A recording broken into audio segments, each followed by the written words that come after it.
এই চিকেন চাপটা খেতে যে এতটা বেশি মজার, বাসাতে যদি না বানান তাহলে বুঝতেই পারবেন না। আমাদের বাড়ির পাশে ছোটখাটো একটা দোকান আছে, এই দোকান থেকে প্রায় সন্ধ্যাবেলায় আমরা এই চিকেন চাপ সাথে নান রুটি এনে প্রায় সন্ধ্যাবেলায় খাওয়া হয়ে থাকে। তো এটা খেতে ভীষণ মজার লাগে। তো ওই দোকানের ভাইয়ার থেকেই রেসিপিটি নেওয়া। হ্যালো এভরিওয়ান, আসসালামু আলাইকুম। আজ আমি আপনাদের সাথে একটা না দুইটা রেসিপি শেয়ার করব, চিকেন চাপ আর চিকেন ঝুরা চাপ মশলা। দুটাই খেতে ভীষণ মজার হয়ে থাকে। রেসিপিটি ভালো লাগলে প্লিজ ভিডিওতে একটি লাইক দিয়ে ভিডিওটি শেয়ার করে দিবেন। তো এখানে আমি চিকেনের যে বুকের একটা পার্ট আছে সেই বুকের একটা পার্ট নিয়েছি আর একটা নাইফ দিয়ে মাঝখানটাকে কেটে এভাবে দুই ভাগ করে নিয়েছি।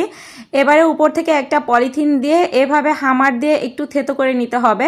যদি সরাসরি থেতো করতে যান সেক্ষেত্রে মাংসটা ছিঁড়ে যেতে পারে, এজন্য উপরে একটা পলি ব্যাগ দিয়ে এভাবে যদি থেতো করা হয় সেক্ষেত্রে আর ছিঁড়ে যাবে না। তো মাংসটা আমি এভাবে একটুখানি থেতলো করে নিয়েছি। এবার একটা নাইফ দিয়ে এই মাংসের মাঝখানটা আমি কেটে নিচ্ছি। তো এই তো দুইটা পার্ট হয়ে গিয়েছে। এবার আমি একটা মশলা তৈরি করে নিব। একটা বোলের মধ্যে 1 চা চামচ ভর্তি করে নিয়েছি রসুন বাটা, 1 চা চামচ আদা বাটা, 2 টেবিল চামচ দিয়ে দিচ্ছি টক দই। টক দই যদি ঘরেতে না থাকে সেক্ষেত্রে আপনারা পাউডার দুধ আর লেবুর রস দিতে পারেন, তাতে করে টক দইয়ের কাজ করবে।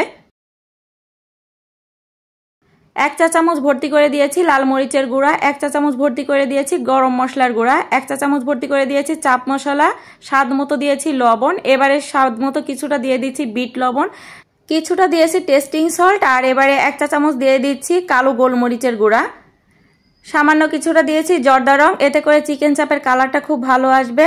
আর 1 টেবিল থেকে 1.5 টেবিল চামচের মতো দিয়ে দিচ্ছি সয়া সস, 1/4 কাপ দিয়ে দিচ্ছি হট টমেটো সস, 2 টেবিল চামচ দিয়ে দিচ্ছি লেবুর রস। বড় সাইজের 2টা লেবুর টুকরা আমি এখানে ব্যবহার করেছি।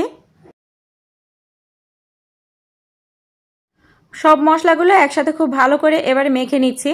মাখানো হয়ে গিয়েছে। এবার এখানে আমি 1/4 কাপ দিয়ে দিচ্ছি সরিষার তেল। আবারও একবার খুব ভালো করে মেখে নিচ্ছি। এবারে আগে থেকে রেডি করে রাখা চিকেনের পিসগুলো এর ভিতরে দিয়ে দিচ্ছি। আর এখানে আমি বড় সাইজের একটা লেগ পিস নিয়েছি। লেগ পিসটা এভাবে আমি একটু কেটে নিয়েছি। এটা থেকে হাড়টা আমি আলাদা করিনি, কারণ আমার ছোট প্লেয়ারটা বলে গিয়েছিল যে মামুনি আমার জন্য একটা লেগ পিস এরকম রাখবে, তো আমি এজন্য এটা আস্ত এভাবে নিয়েছি। আপনারা চাইলে কিন্তু এই লেগ পিস থেকে হাড়টা আলাদা করে নিতে পারেন। আর একটা ডানার পিস ছিল, ওটাও নিয়ে নিয়েছি। এবার এই মশলার সাথে চিকেনটা খুব ভালো করে মেখে নিতে হবে, যাতে মশলাটা চিকেনের সাথে খুব ভালো করে মিশে যায়। এবার এটা আমি অন্তত পক্ষে 30 মিনিটের জন্য রেস্টে রেখে দিব।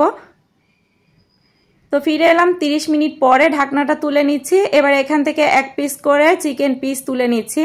একটা প্লেটে কিছুটা ময়দা নিয়ে নিয়েছি, প্লেন ময়দা নিয়েছি, এখানে কোনো ধরনের মশলা আমি ব্যবহার করি নাই।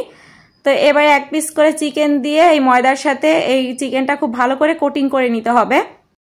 এবার এই চিকেনের সাথে লেগে থাকে এক্সট্রা ময়দাটা এভাবে হালকা একটু ঝেড়ে নিতে হবে। তো একইভাবে আমি বাকি চিকেন পিসগুলো এভাবে ময়দার সাথে কোটিং করে নিচ্ছি।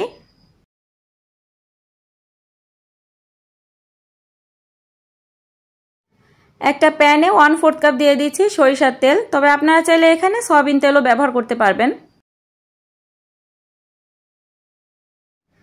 তেলটা খুব ভালো করে গরম করে চিকেন পিসটা দিয়ে দিতে হবে। তেল কিন্তু কম গরমে চিকেন পিসগুলো যদি দেন সেক্ষেত্রে গায়ের কোটিংটা খুলে আসবে। এবারে চুলার আঁচটা মিডিয়াম হাইয়ের মাঝামাঝি রেখে এই চিকেনটা এভাবে একটু ফ্রাই করে নিচ্ছি। কিছুক্ষণ ফ্রাই করার পরে একটু আলগে দেখতে হবে, যদি দেখেন এর নিচে এখনো কালার আসেনি, আরও কিছুক্ষণ ফ্রাই করে নিতে হবে। দেন এভাবে উল্টে দিচ্ছি। চিকেনের 2টা পার্টি যখন এরকম কালার চলে আসবে দেন চুলার আঁচটা কমিয়ে দিয়ে এই চিকেনটা ভেজে নিতে হবে। আর যদি চুলার আঁচ একেবারে লোতে রেখে প্রথম থেকেই ভাজেন তাহলে চিকেনের গায়ের কোটিংটা কিন্তু খুলে আসবে। তো একইভাবে আমি বাকি যে 2 পিস চিকেন ছিল সেই 2 পিস চিকেনও এইভাবে ফ্রাই করে নিয়েছি। এবারে এগুলো তেল থেকে উঠিয়ে নিচ্ছি। তো এই তো চিকেন চাপ রেডি। তো আপনারা চাইলে এটা কিন্তু যে কোনো নান দিয়ে অথবা শুধু শুধু সস দিয়েও খেতে পারেন। এটা খেতে কিন্তু ভীষণ মজা লাগে। আমার আজকের রেসিপি আপনারা কে কোন এলাকা থেকে দেখতেছেন কমেন্টস করে জানাতে পারেন, যাতে আমি আপনাদেরকে ধন্যবাদ জানাতে পারি। যেহেতু আমি আপনাদের সাথে আজকে 2টা রেসিপি শেয়ার করব, এজন্য চিকেন লেগ পিসটা বাদ দিয়ে বাকি চিকেনগুলো আমি একটা নাইফ দিয়ে এভাবে একটু কেটে নিচ্ছি। একটা প্যানে সামান্য কিছুটা তেল দিয়ে দিচ্ছি আর চিকেন ম্যারিনেশনের যে এক্সট্রা মশলাটা ছিল সেই মশলাটাই প্যানে দিয়ে দিচ্ছি। এবারে বাটিটা ধুয়ে সামান্য কিছুটা পানি দিয়ে এই মশলাটা খুব ভালো করে কষিয়ে নিতে হবে। তো মশলাটা খুব ভালো করে কষিয়ে নিয়েছি। এবারে এখানে আমি বড় সাইজের একটা পেঁয়াজ একটু মোটা করে কেটে দিয়েছি, 2টা কাঁচামরিচ ছোট ছোট টুকরো করে কেটে দিয়েছি, 1/4 কাপের মতো দিয়ে দিচ্ছি হট টমেটো সস। এবারে সব কিছু ভালো করে একটুখানি ভেজে নিচ্ছি, যাতে পেঁয়াজটা একটু নরম হয়ে যায় এ পর্যন্ত ভাজলেই হবে। পেঁয়াজটা কিছুটা নরম হয়ে আসলে চিকেনের টুকরোগুলো দিয়ে দিচ্ছি, 1/2 চা চামচ গোলমরিচের গুঁড়া দিয়েছি। এবারে নেড়ে চেড়ে মিশিয়ে নিচ্ছি। 1/4 কাপ দিয়ে দিচ্ছি পানি, 1/2 চা চামচ দিয়ে দিচ্ছি চাট মশলা, আর 1/2 কাপের মতো দিয়ে দিচ্ছি ধনিয়া পাতা কুচি। আমি এখানে বিলাতি ধনিয়া পাতা নিয়েছি, এটার ফ্লেভারটা আমার কাছে ভালো লাগে, তবে আপনারা চাইলে দেশি ধনিয়া পাতাটাও ব্যবহার করতে পারবেন। এবারে নেড়ে চেড়ে মিশিয়ে নিয়েছি, আর পানিটা টেনে গিয়েছে, আর এটার গ্রেভিটা দেখেন এমন হবে। তো এই তো চিকেন ঝুরা মশলা চাপ রেডি। এবারে এটা আপনারা চাইলে পরোটা অথবা নান দিয়ে খেতে পারেন, খেতে ভীষণ মজা লাগে আর খুবই স্পাইসি হয় এই চিকেন ঝুরা মশলাটা। তো আশা করি রেসিপিটি আপনাদের কাছে ভালো লেগেছে। রেসিপিটি ভালো লাগলে প্লিজ লাইক কমেন্ট শেয়ার করতে ভুলবেন না। দেখা হচ্ছে নেক্সট কোনো রেসিপি নিয়ে, ততক্ষণ সবাই ভালো থাকবেন। আজকের মতন বিদায় নিচ্ছি, আল্লাহ হাফেজ।